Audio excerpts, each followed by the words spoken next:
Welcome back to episode 19, part 2 of the 755 Followed Me Home project. Part 1 ended with a scene of great anticipation, followed by one of mild but not totally unexpected disappointment. No fuel came from any of the delivery valves. In this episode, I'm getting close to finishing the reconditioning of the Overbought 855 and getting it ready to roll out the door. So I wasn't getting any fuel out of the plungers, so I took this cover off and we'll turn it over and watch what happens with the spring.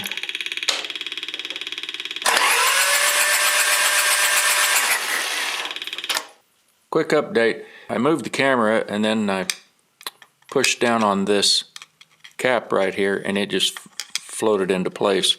So the problem is up in here.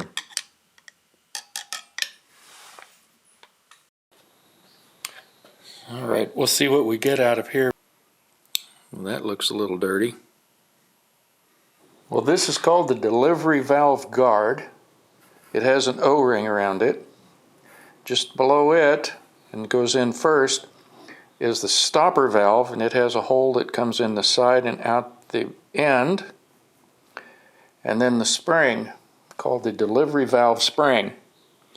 Dave indicated to me that the stopper valve is put in there to take up space, essentially, because diesel fuel, even slightly, it will compress it will compress a small amount. And what the designers want to do is reduce as much fuel in the system as possible. So that's kind of what that piece is doing. And this is the type of thing that you find when the injection pump has been left open for a while. This is what I was able to get out of there with some carb cleaner. And here's the gunk that was on that spring. I actually had to pull it out, it wouldn't fall out. Okay, we'll see if we can get this little guy out.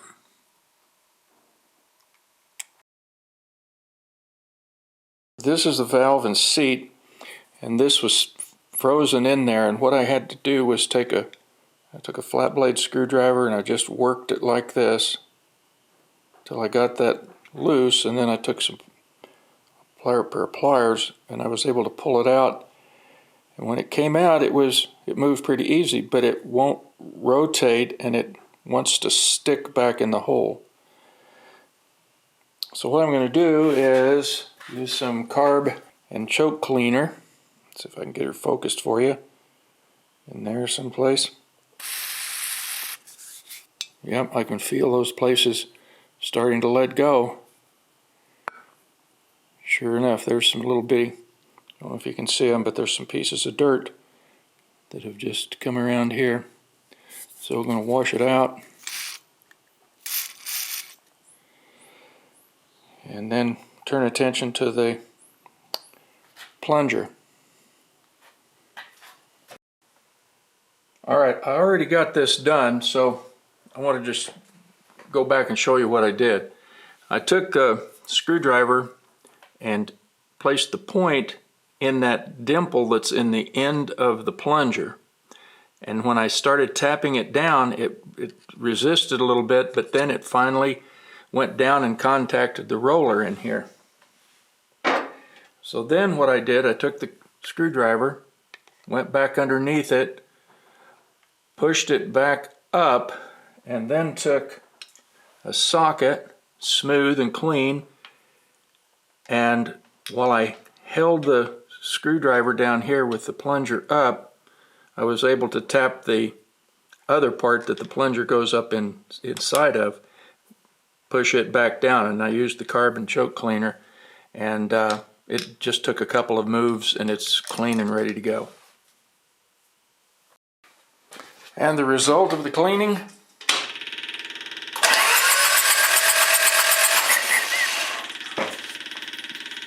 okay, it's time for an update.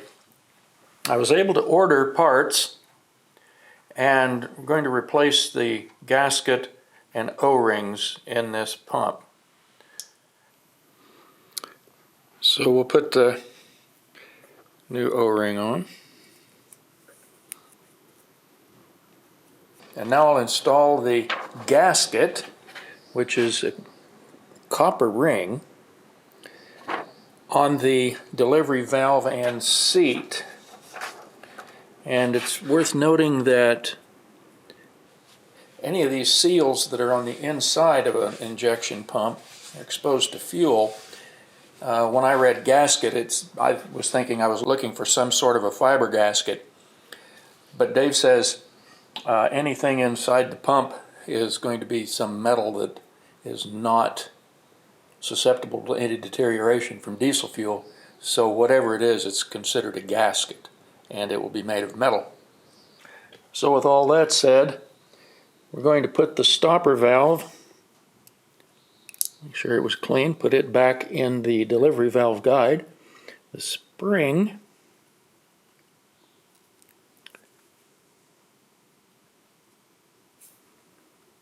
looking around for any dirt.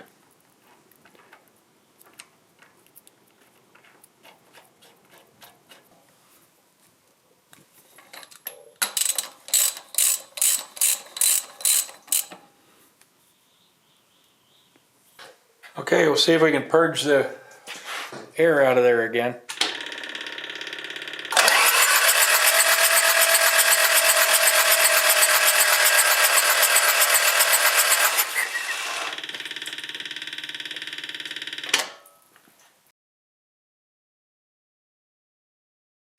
Okay, the heat shields have a tapered end and a flat end. You can see the comparison there. So the tapered end goes over the injector first. You force it down, and then the washer will go on. I don't know if you can see this, but there's a little notch that's been burned out of there.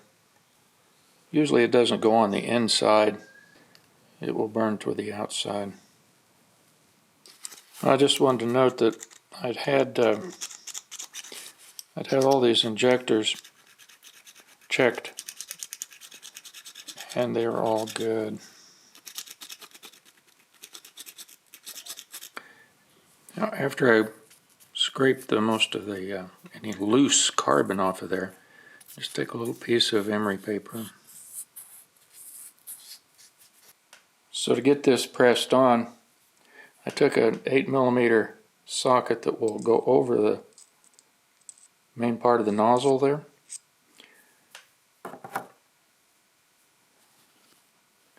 And let's see if this works.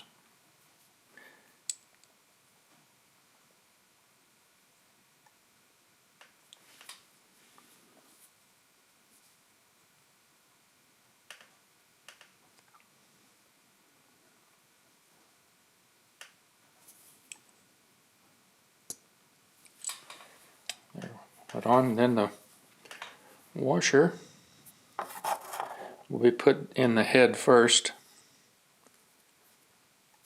and it goes over that like that. Okay, time to put the injectors in. Let's put the washer around screwdriver, drop it in the hole so I don't drop it in the engine somewhere. Then I have to go find it.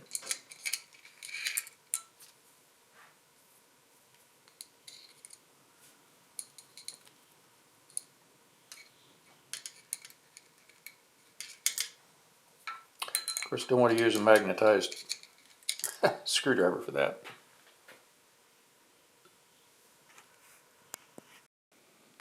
So there, you can see the washer down in the hole and the new piston down below it. And now it's time to put the injectors in. This is the one that goes at the back, number 1.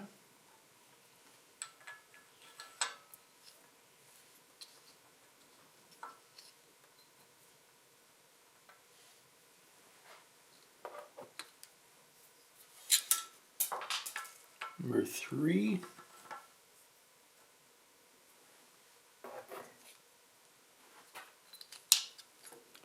And number 2. Now before I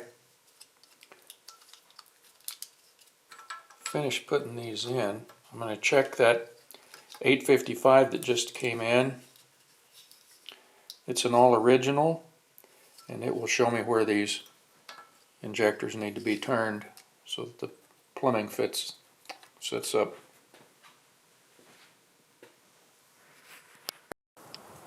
Okay, there's number 3. Oh, this is a little bit better angle.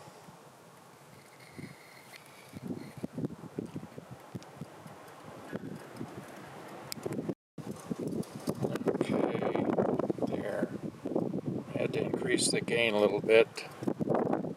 See if we can see where all that plumbing went.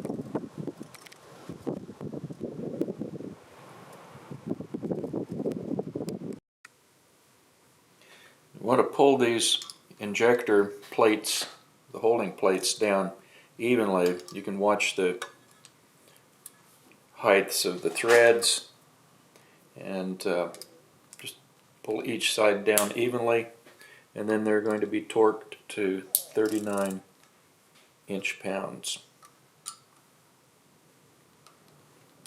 In other words, you don't want to have them coming down at a misangle.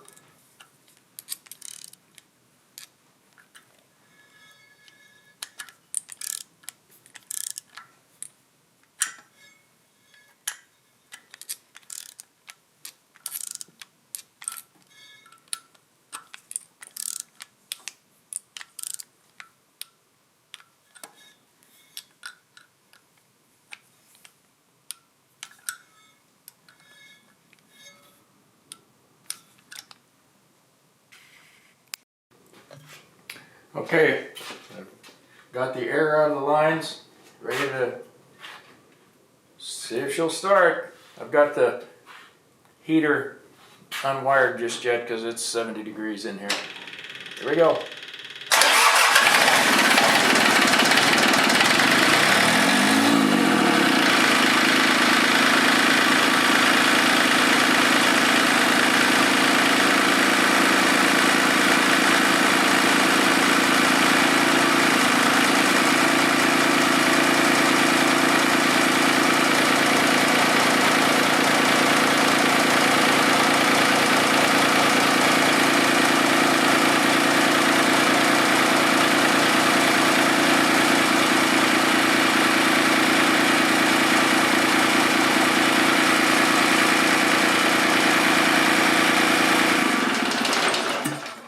That's the way they're supposed to start.